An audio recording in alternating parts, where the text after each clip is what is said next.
Oui, monsieur le maire, juste en complément de l'intervention de Thomas Cazenave, moi j'ai un petit sujet de fond en fait, entre les discours et les actes, et puis entre les cartes et la réalité. Et je voudrais revenir sur un exemple très concret qui a été évoqué à l'instant par Alexandra Siari, sur la question des quartiers politiques de la ville, puisque vous l'avez évoqué d'ailleurs dans votre présentation à plusieurs reprises.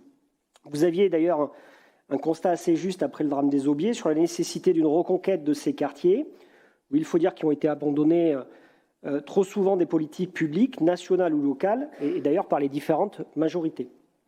Et même si on a des grands programmes de rénovation urbaine, même si on a de grandes actions en termes d'éducation, en termes d'égalité des chances, le fossé ne cesse de se creuser en termes de précarité, de chômage, de réussite éducative, d'insécurité, en termes d'accès aux services publics et aux droits, en termes d'aménagement urbain et d'équipement, et encore plus dans ce contexte de crise sanitaire et sociale.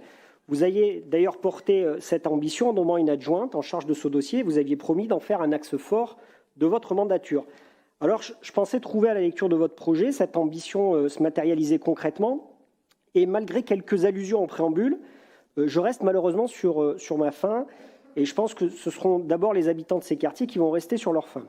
Alors oui, on cite les renouvellements urbains dans ces différents quartiers qui ont d'ailleurs pour la plupart été engagés par la précédente équipe.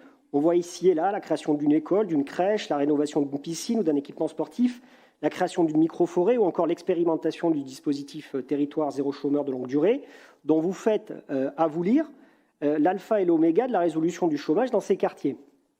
Par contre, on ne voit rien en termes de reconquête de la municipalité, rien en termes d'aménagement public qui incite aussi l'installation d'activités économiques, rien en termes de réinstallation des services publics. Même si vous citez la permanence municipale des Aubiers, on aurait pu s'attendre à ce que vous la généralisiez aussi aux autres quartiers. Rien sur le soutien aux acteurs associatifs qui font un travail formidable d'accompagnement et de soutien. D'ailleurs, on le voit dans la délibération 138 qu'on a votée tout à l'heure sur les subventions allouées aux associations qui accompagnent dans ces quartiers, puisqu'elles sont dans la continuité de vos prédécesseurs, donc il n'y a pas 1 euro de plus pour ces associations. Et puis, même si on regarde les différents investissements, les cartes sont très jolies. Moi, je suis allé regarder les chiffres du PPI.